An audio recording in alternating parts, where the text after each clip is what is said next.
Welcome to the Korean Help podcast. My name is JD Kim, the advisor for Korean Help. Today we are without our kick-ass moderator, Hannah, but we'll do what we can. Korean Help is a series of initiatives that helps the Korean American community. And please check out our website, koreanhelp.org, to learn more about those various initiatives. And I would like to turn to our team members to introduce themselves.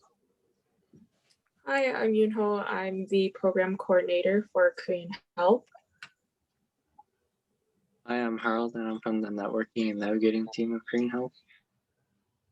I'm Michelle, and I still work with the networking and navigating team for Korean Help.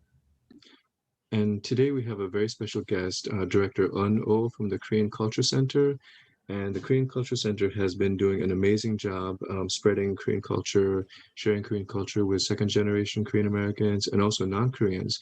So our whole team is looking forward to learning all about the Korean Culture Center and also hearing about your personal journey. And you and I have known each other for quite a while also, haven't we? Yes. Mhm. Thank you for inviting me, JD. I am very honored to be with you guys today.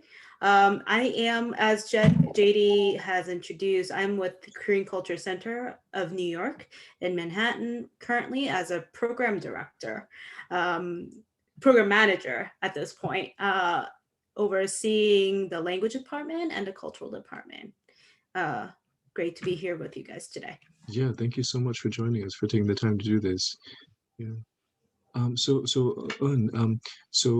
Again, I had the opportunity to hear you share about your personal journey, which is really fascinating, and I think it would be, just so good for, for especially second generation Korean Americans to hear. So please share about how you came to be an ambassador for Korean culture, both to second generation Korean Americans and also to non-Koreans. Thank you for calling me the cultural ambassador. Personally, I feel the title is too big, but we are trying our best to help the community relearn Korean and learn new culture. We are a multicultural, diverse demographic nonprofit right now, teaching Korean to very diverse population of people in New York City. As some students tell us that KCCNY is just New York. However, yes, since you have asked me how I became who I am in running this program, I must introduce myself as a Korean American. As I told you briefly, JD, in our other meeting the other night, I have a little unique journey to United States. I left Yes. Korea when I was 9 because I have cerebral palsy, which you wouldn't see because, this is a podcast, but if you see me walk, you'll immediately tell. But I have cerebral palsy and I had to leave Korea due to difficulties around those circumstances. However, I went back to Korea when I was 13 and then lived there through my late teenager, 16, and then came back to the States to my aunt. And she and I have lived here so far together and worked together to make this program possible. And what it is that what's essential to Korean Culture Center and the program that I'm doing is my experience of relearning Korean and Korean culture. Mm-hmm. Because Yeah. I left Korea with such difficulty, I had a moment in my life where I denied myself as Korean. Like I didn't want to be.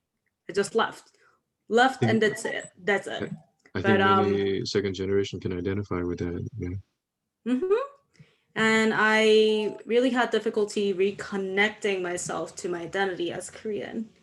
However, we had push and pull, and especially my grandfather, who passed recently, Yeah. has always told me, you can't deny yourself like that. Who is And who is I always such a told him, such a nice man, just such an "Mhm, amazingly nice man, by the way. Yes. Mhm. Yes, I always told them, it's just hard.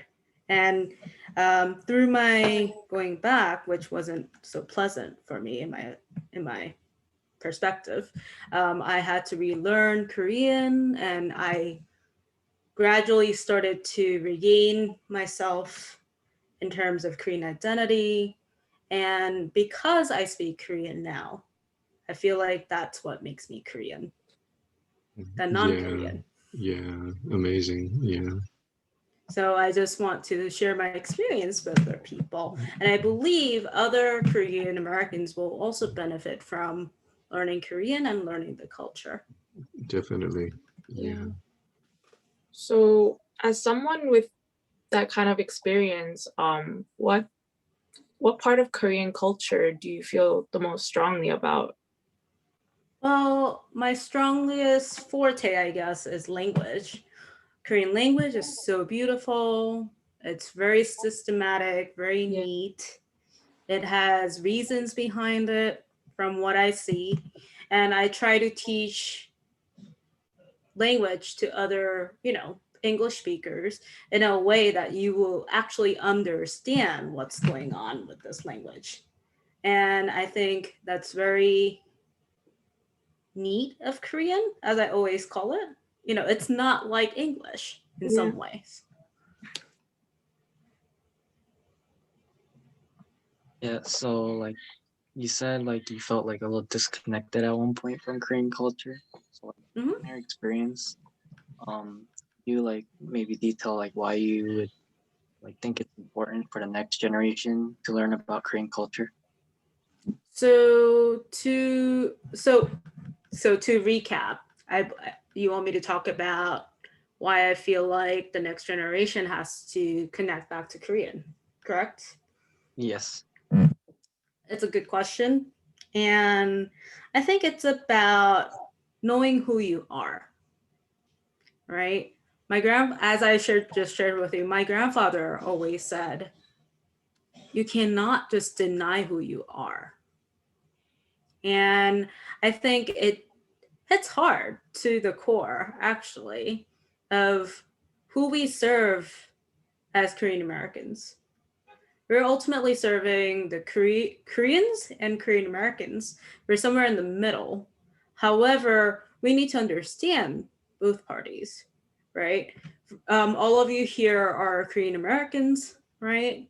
Korean Americans here, and you'll know that you're getting enough of American culture outside and at home even, right? Learning what does it mean to be American, but isn't it important to find a balance? And do we actually connect truly to the first gen Koreans or even second gen Koreans without learning Korean, right? So that's one big goal for the next generation, to connect back to Korean, to actually bolster our voices as a community, right? Language is key medium for you to connect to people, regardless of which language you speak, how many languages you could speak. You will ultimately communicate with the language. And for that key, I think you need to understand your heritage, most importantly. Yeah, I think it's super important to, I guess, rekindle our relationships with the other generations. And for KCC, since the audience isn't just for Korean Americans, why do you think it's important for even non-Korean Americans to learn about Korean culture and language? So we have, and out of like different demos that we have K-pop lovers, K-drama lovers. Of course, BTS is hitting the roof. What are you gonna do? Okay, BTS rocking it, Wait, right? K-pop lovers, who is there? K-drama, Who all is there. BTS? I've never heard of them. Yeah, I'm You're kidding. not being serious, Katie, right? I'm kidding. Yeah. So yeah, I mean, even more than that, we have Korean spouses, right? The people who want to connect back to the in-laws, right? I have written letters to get marriage permissions, right? This is true story. I have sent it to Korea myself. So those struggles exist.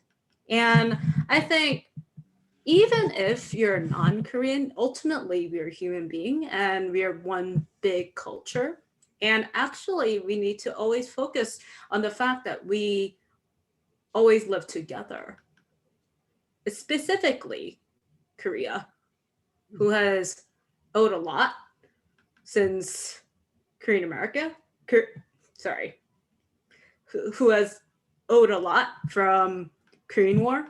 Yes, we have multiple students who say, oh, my grandfather actually served in the Korean War. Yeah. Right? I don't think it is just about race, color. Mhm, mhm, Ultimately, these people are all connected to Korea. mhm. Either it's heritage, either it's their history, their family history, um, their marriage, their interest. And I think Korea right now has big potential to leverage on, to become friends, Mhm. which will help us to speak out, right? Totally, totally. In Mhm, terms of, we have complicated relationship with our neighbors, right? mhm, And it's rocking boat sometimes. mhm. Japan, Korea, China loves and hate each other. Yeah. It's a fact. And I think it's important for us to let the other community know what our history is, what is our history in our perspective. If I'm not mistaken, I think Korean culture is sort of beating Chinese culture and Japanese culture in terms of spreading throughout the world and catching on like wildfire. If we could be a little bit boastful for a second. Definitely. I mean, I am a Chinese major.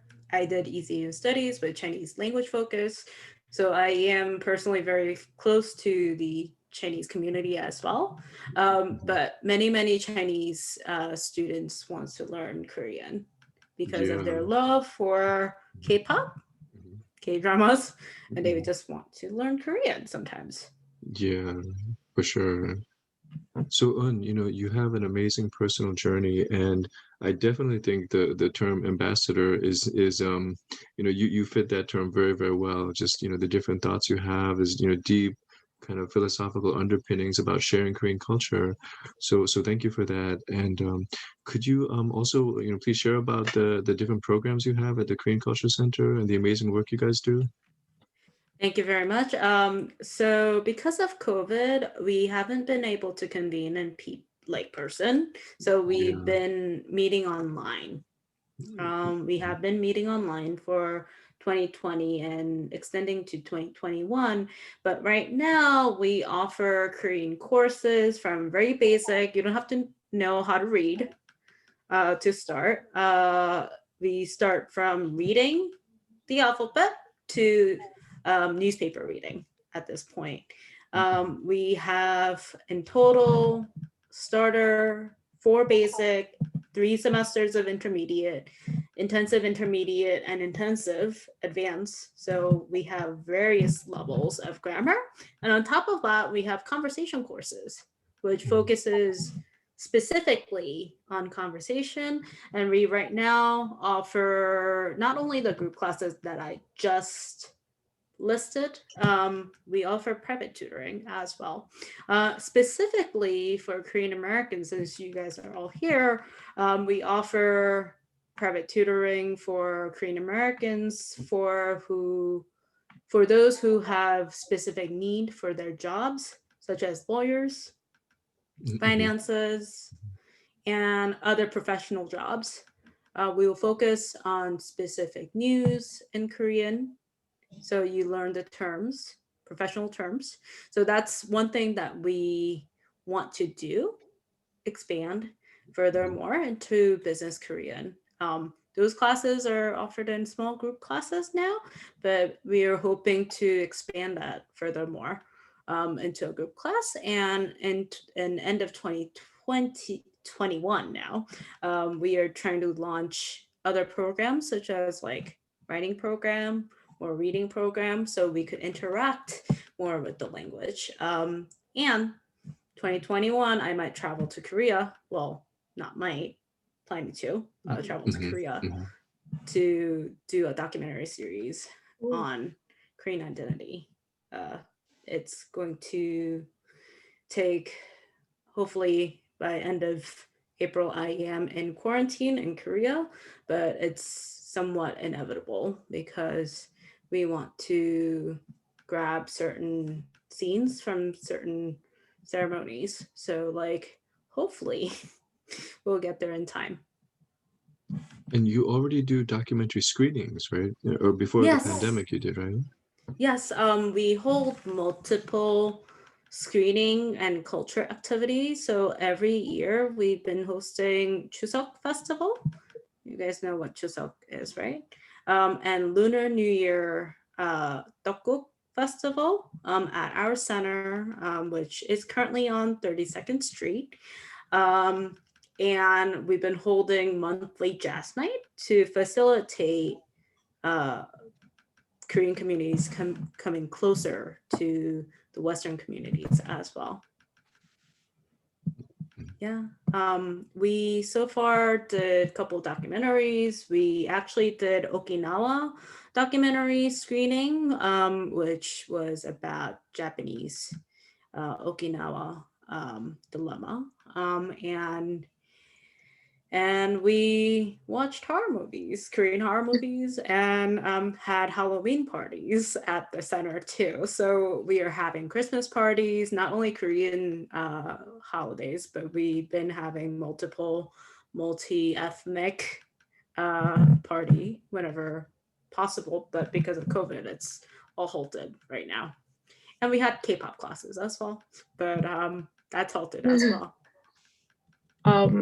What are K-pop classes? Like, is it like dance classes? We had dance classes and we could do vocal training because our director, director Priscilla, actually she goes by Young or Priscilla.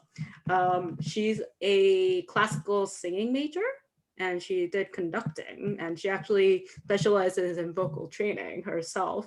So if we were to do vocal, definitely possible. We have 3 teachers available, but COVID, once again, COVID-19 is hitting hard. Yeah, so I know we talked about like growing popularity of K-pop culture and, you know, like Korean food in the mainstream. So like as a result of that, have you noticed like a significant increase in non-Koreans signing up for these classes? Let me give it a thought. Over the year, we've been seeing general increase, but it's like it's increasing, yes, but I would not say it's solely due to like BTS or specific group, although they are a big factor. I'm not denying that. It's actually when I started out with the organization myself, you know the drama You From the Star, the alien drama. Were you guys around? You From the Star was so popular, and actually I had a bunch of Chinese students who were interested in the culture due to that drama. And then actually THAAD hit Korea really hard. But do you guys know what that is? THAAD, Terminal High Altitude Aerial Is Defense. it like about trading? No, it's actually about a radar system that Korea signed with the US to deploy on Korean soil. And China actually had a very, how should I say it, adverse feeling toward it. So Chinese government actually barred imports from Korea for about a year or so from my recollection. But that impact is continuing on. And actually that was around, I believe, 2016 when it was like reaching the peak of You From the Star.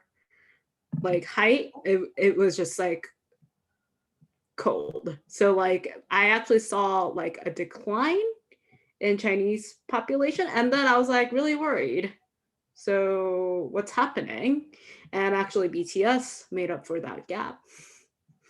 So it's interesting, and I always say Korean public figures, whether or you know, whether it be a celebrity, whether it be a show, you know, song, has to do morally, ethically good stuff because it really impacts our image as immigrant as well. Mm-hmm. Everybody was talking about Big Bang scandal.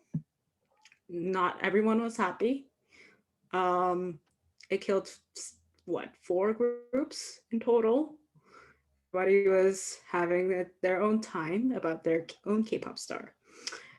So yeah, we see a gradual increase due to popularity, but you know, it comes and goes, and we hope it will continue since we have a broader share of K-pop idols now, not only relying on one group, but multiple groups. So hopefully it sustains more stably. Yeah, I kind of noticed that a lot of like these groups, like they'll be very popular internationally, but not very popular like domestically, like in Korea. Like I thought that was like very interesting. It's like a side thing. I don't know. I can't speak for different groups, but I have noticed that too. And I think their marketing strategy is a little different from domestic and international. And the climate and the fandoms are slightly different as well. I don't know what it is, actually. I mean, the love of fans, I believe it's all around, right? And, you know, I always say to my students, love them when you can, love them really hard, and you like use this opportunity to actually learn the language and love the culture. And actually it often extends beyond love for a group, love for a song, love for a drama, to their interest in Korea itself, right? So I actually encourage them to, you know, consume the media as much as possible as learning material. Yeah, so shifting gears a bit. So on the website, I noticed the hashtag Black Lives Matter, and I was wondering, KCC emphasize any values or like has taken action to support the Black community? Yes. How should I frame this? So, how do I find the right word? So, KCC has been always working against racial injustice. And part of our mission is promoting Korean culture so that it comes friendly to other cultures as well. So Korean community can be empowered as well. However, we've been always been always for respect for other communities as well. And that includes all the community. And especially with this summer, was it? Yes, this summer with George Floyd and all these horrible things that shouldn't have happening, we decided to put the hashtag Black Lives Matter. And I actually did classes on how Black Lives Matters has to be translated into Korean. So we talked about, I approached it from a language view because we have 5 different words for lives, right? We have 생명, we have 삶, we have 인생, We have 생활, right? 1, 2, 3. 목숨, 5. And we actually talked about what individual words mean differently, right?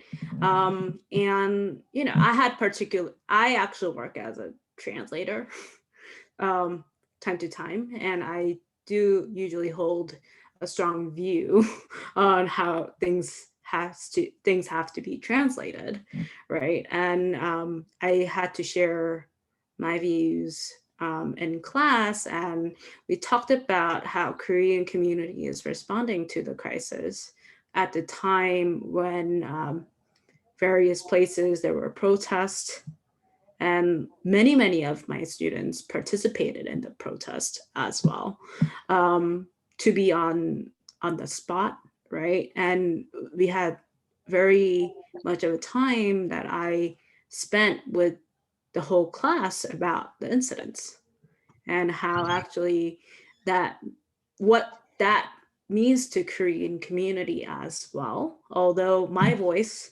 shouldn't be the representative of Korean American voice, I had the honor to share opinions on the matter. And other Korean American students were there in the classes, so we got to talk about it. And we had whole conversation around to. Do you know what to is? The particle to also? So we actually talked about, should we include the tool? I personally didn't think it was important. And, we had different opinions on like the inclusion of two, right? And I personally went against the inclusion of tool. And we had fervorous debates on how the particular phrase has to be translated, right? So I think Korean Culture Center right now is running classes in a way, not only language learning, but cultural learning is essential part of it. And I will share Korean news with my students as well and ask them what they think. How, American Korean news media is reporting things. I think understanding that starts our conversation. Yeah, that's that's amazing. And I think especially like second generation Korean Americans, I see them caring so much about social justice, about interacting with other cultures and communities. And as you mentioned, it's a particularly kind of like difficult time right now, and not to mention the Asian American hate crimes going on, right? But yeah, right. Thank you so much for sharing everything. I had heard your personal journey before, but even a second time, it hit me like a sledgehammer, right? Just an amazing story. And again, the thoughts you have, the perspectives you have, I think, totally, you're exactly the right person to be an ambassador for Korean culture. And I think I feel so much better that you're out there, kind of doing that for Korean Americans and for Korea. Thank you very much, and thank you for inviting me. And so we hope to continue with this journey, and Korean culture should be extended beyond the popularity of K-pop and K-drama, and I hope Korean culture gets to be more accessible, right? Yeah, yeah. And would you like to share how people can learn more about the Korean Culture Center? Yes, our new session is starting this March. Actually, registration link is open right now. We just ended our we just ended our semester, so this is actually my break week, and this is why I was able to meet you at 8 today. So yes, thank you for giving me the opportunity to share this information with you. You could go online, www.koreancc.org, or you could email me at koreanccny@gmail.com. You could, yes, follow our Instagram, please. Do you have Instagram, Korean Help? We do. Yeah, Yes, please follow our Instagram. It's for sure. KoreanCCNY handle, right? We upload daily material. We have our favorite K-pop star, sports stars, and words of the day, phrases of the day. So I think it's very valuable to follow. Yes, yes. And we also host adoptee only classes for adoptees who were adopted to United States from Korea. Oh, So yeah. that's also a big part of Korean American Mhm, community, right? So mhm, we offer those programs to specifically cater their needs at a subsidized cost. So that session is also starting next week. mhm. Very cool. Yeah. I mean, we definitely look forward to continuing to work with you. And we also definitely hope you come back again many times and participate in our podcast in the future. Yeah. Thank you very Mhm, much. mhm. And yeah, I hope I said things right and it was fun to listen to. Yeah. And to our viewers and listeners, thank you so much for joining us. Again, please check out our website, koreanhelp.org. And thank you, everybody. And thank you again. Thank you very much. Mhm, mhm, mhm.